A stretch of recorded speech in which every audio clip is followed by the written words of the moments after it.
story begins with a family moving into a house that's in the middle of nowhere. A news broadcast reveals that the father used to be a police officer and was involved in a casino bribery case, and his son, Chawin, was found using drugs at the house. This got the father suspended from duty and forced his family to move away from the city, at least until things cooled down.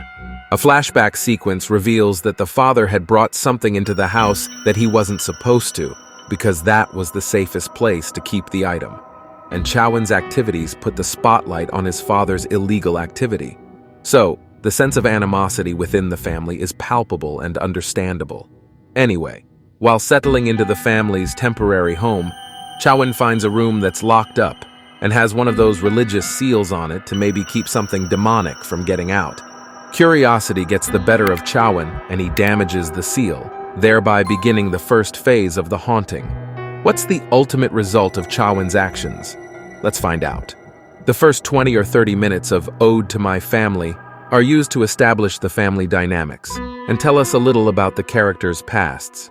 The mother used to be a stewardess, and it seems like she had to leave the job because of her husband's actions.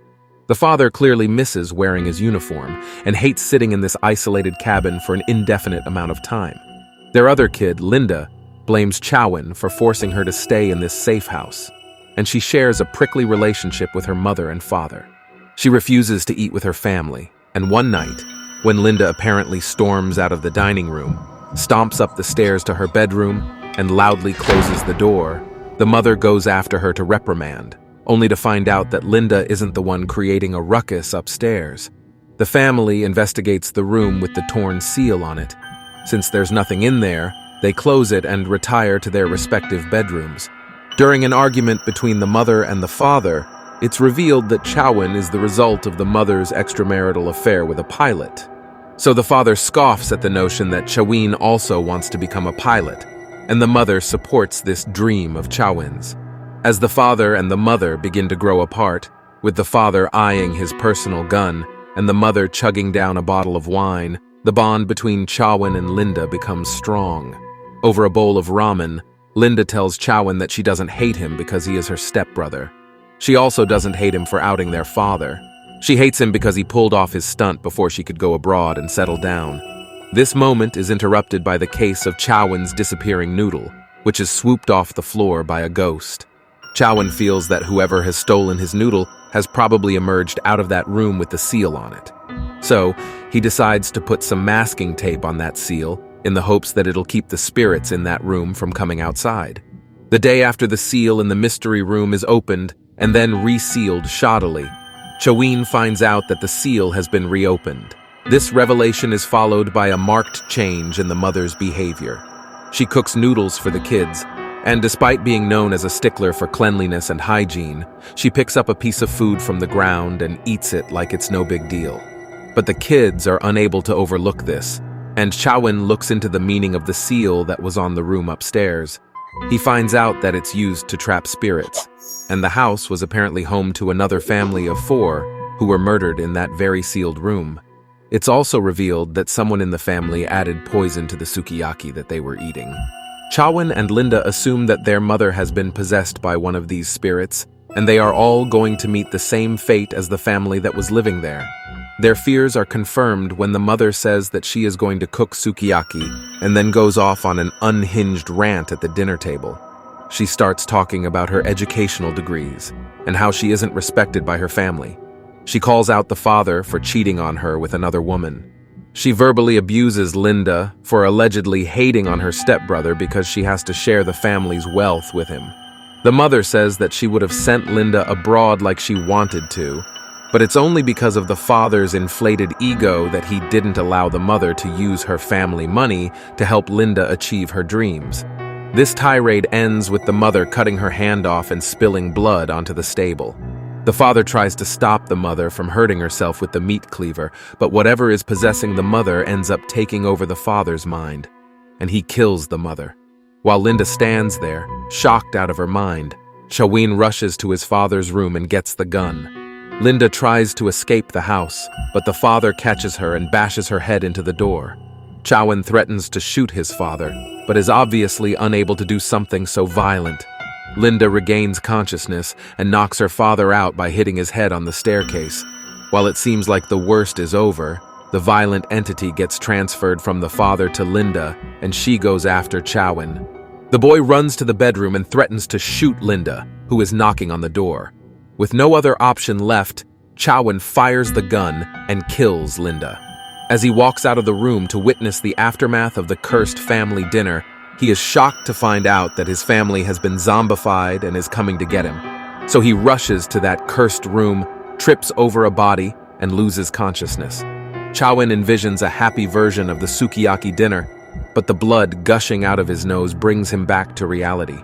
That's when it's revealed that the mother, the father, and Linda have actually been killed by Chawin. The kid felt lonely because he thought his mother hated him for being a product of her extramarital affair.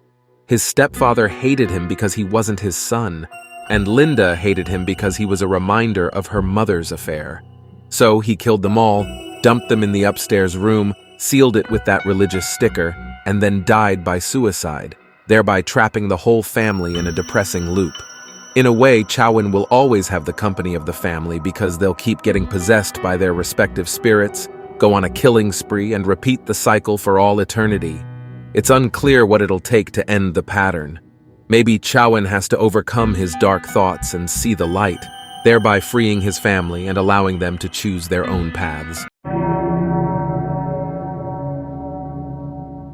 The fourth story, where it is revealed that a couple who seemed to be perfect on the outside were in reality not being truthful to each other.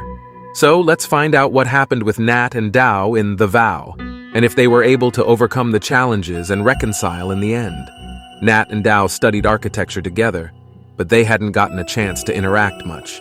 One fine day, Dao saw Nat floating face down in the swimming pool, and she immediately jumped into the water as she assumed that he was drowning. But Nat was just being dramatic, and he was surprised that even though Dao didn't know how to swim, she jumped into the water to save his life. Nat told Dao that he was heartbroken, as his girlfriend had left him for his best friend. Nat told her that he'd believed that his girlfriend was the one for him, and he was quite prepared to spend the rest of his life with her. But apparently, she didn't feel the same for Nat, and after the truth was revealed, Nat didn't know what to do or where to do. Nat that day learned that the resort he was in belonged to Dao's father. He didn't expect his colleague to come from such a rich family, probably because Dao was a down-to-earth person, and she never showed off her wealth. Dao told him that she didn't have any friends, and whenever someone did try to befriend her, it wasn't because they felt close to her, but because they felt that having contact with such a wealthy family would be beneficial, especially to find a lit place for a rave party. Nat said that he didn't need multiple friends, but he needed just that one person in his life with whom he could be himself and grow old. That was the beginning of a beautiful relationship between Dao and Nat. After that, they spent the next 8 years together, but things were not as amicable and nice as they seemed on the outside. Both of them had their own secrets, and somewhere that took a toll on their relationship. So we saw that 8 years after that pool incident, Dao and Nat were still together, and they went to visit a temple to pray for a happy life together. That temple was of the deity named the Black Hills Goddess. The legend said that, back in the day, the goddess fell in love with a prince.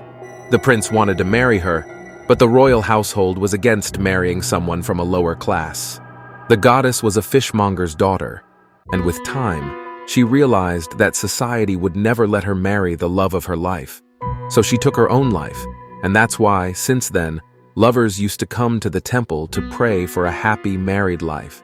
An old woman sitting in the temple told Nat and Dao that though people believed that the story of the Black Hills Goddess was one of love and sacrifice, in reality, it was a tale of revenge. She told Nat and Dao that in other versions of folklore, the prince was considered to be a shrewd man who had an affair with the goddess even when he was already betrothed. Later, he dumped the goddess, and the latter came to know about it eventually. The goddess came to take revenge. She conjured a storm, killed the prince, and used her magic to make all his secrets come to light. The woman told Nat and Dao that a couple shouldn't keep secrets from each other if they prayed to the goddess. Nat and Dao performed a ritual in which they had to shake a box filled with sticks that were marked by different numbers. Now, There was a specific message that corresponded to each and every number on those sticks. Stick number 12 fell from both their boxes, and then they went to read the message that corresponded to that number. Nat read the message, but he abstained from telling Dao about it. The message said that if any partner concealed anything from the other, then they would have to bear grave consequences. Nat wasn't a superstitious man, and he didn't believe that anything like that could happen to them. But he was wrong. We learned in The Vow that Nat was an architect, and he got an offer from a company in Sweden to work for them. Dao, on the other hand, wanted him to stay with her, and she had already planned for them to work together at her father's company and build a resort together. Nat felt trapped in the relationship. He wanted to travel the world, go and work in new cities, and explore his options. Nat didn't even want to get married to Dao immediately, but he just couldn't tell that to her truthfully. Dao also kept her share of secrets. She had requested her father to give Nat a job at his firm, as she knew that he was under a lot of stress because he didn't have a job. She knew that if Nat came to know that he had gotten the job not because of his skill set and talent, but because Dao pitied him, he would never accept it. The spirit of the Black Hills goddess started haunting the couple, and that's when, one by one, they started blurting out the secrets through disjointed shared visions. Nat also told Dao that her father knew that he had gotten offers from companies situated abroad. Dao's father requested Nat to be with his daughter as he was suffering from an illness, and he didn't know if he would survive or not.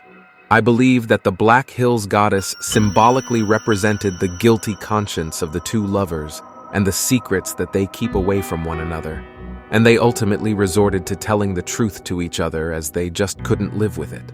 The film depicted that not being truthful to one's partner is probably the most unfair thing one could do. Nat and Dao loved each other, but over a period of time, they both started feeling suffocated in the relationship. After the goddess intervened, they realized that no matter how big the conflict was, they needed to keep each other aware of everything and then, with time, resolve it together. In multiple scenes, we saw that both Nat and Dao were ripping their skin off from their faces, which probably signified that they got rid of the mask that both of them wore while being in the relationship. They decided to show their real faces and accepted the shortcomings of one another. In the end, Nat and Dao reconciled, and they promised to never keep secrets from each other.